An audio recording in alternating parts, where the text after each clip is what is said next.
पाकिस्तान वो देश है जहां अक्सर बड़े बड़े अंतर्राष्ट्रीय नेताओं और देशों के सामने अपनी राजनीतिक और कूटनीतिक प्राथमिकताओं के बजाय चापलूसी के मौके तलाशता है, चाहे वो अमेरिका के किसी नेता की पहल हो या किसी अन्य वैश्विक मंच पर प्रेजेंस। पाकिस्तान कभी भी अपनी रणनीति को सशक्त बनाने के बजाय प्रभावित करने की कोशिश करता नजर आता है।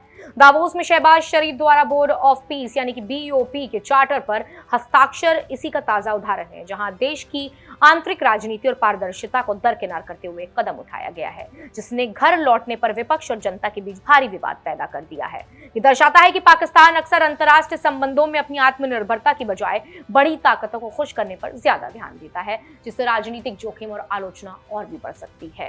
अब आपको बता दें कि स्विट्जरलैंड के डावोस में वर्ल्ड इकोनॉमिक फोरम के दौरान पाकिस्तान के प्रधानमंत्री शहबाज शरीफ ने अमेरिकी राष्ट्रपति डोनाल्ड ट्रंप की पहल बोर्ड ऑफ पीस यानी कि BOD के चार्टर पर हस्ताक्षर किए हैं। शहबाज शरीफ ने एक अहम कूटनीतिक कदम बताया है, लेकिन पाकिस्तान लौटते ही ये फैसला जबरदस्त राजनीतिक विवाद में घिर गया। विपक्षी दलों ने इस कदम को गैर पारदर्शी और नैतिक रूप से अस्वीकार करार दिया है।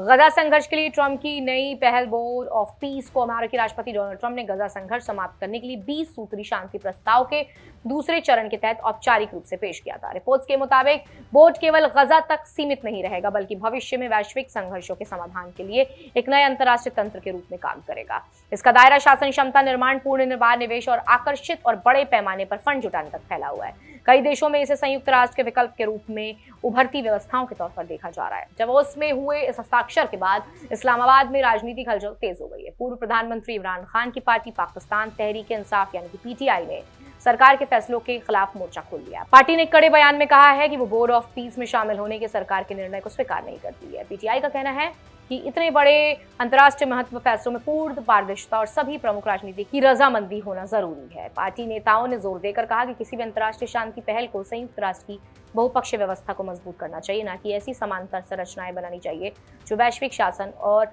व्यवस्था को और जटिल कर दे। PTI ने सरकार से मांग की है कि जब तक पाकिस्तान की संसद की निगरानी में व्यापक परामर्श प्रक्रिया पूरी नहीं होती, जिसमें इमरान खान को भी शामिल नहीं किया जा सकता, तब तक बोर्ड ऑफ पीस में औपचारिक भागीदारी से पीछे हटना चाहिए। पार्टी ने इस फैसले पर राष्ट्रीय जनमत संग्रह कराने की भी मांग रखी है। साथ ही PTI ने साफ किया है कि वो फिलिस्तीनी जनता के समर्थन में है, लेकिन गजा या पूरे फिलिस्तीन की जनता की इच्छा के खिलाफ किसी भी योजना को स्वीकार नहीं करेगी। सीनेट में विपक्ष के नेता ने भी इस पर विरोध जताया है। शहबाज शरीफ पर दबाव उस समय और बढ़ गया जब मजलिसे वहदते मुस्लिमीन के प्रमुख और सीनेट में विपक्ष के नेता अल्लामा रजा नसर अब्बास ने भी इस कदम की आलोचना की। उन्होंने इस नैतिक रूप से गलत और अस्वीकार बताया।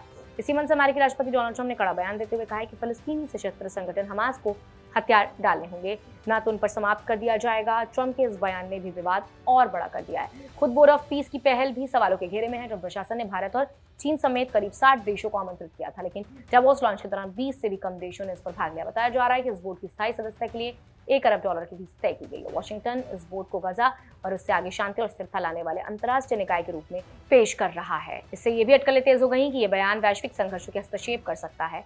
ट्रंप के आमंत्रण को स्वीकार करने वाले देशों में Argentina, Algeria, Armenia, Azerbaijan, Bahrain, Belarus, Bulgaria, मिस्र, Hungary, Indonesia, Jordan, Kazakhstan, Kosovo, Morocco, Mongolia, Pakistan, Qatar, Saudi Arab, तुर्की, संयुक्त अरब अमीरात और उज्बेकिस्तान और वियतनाम शामिल है।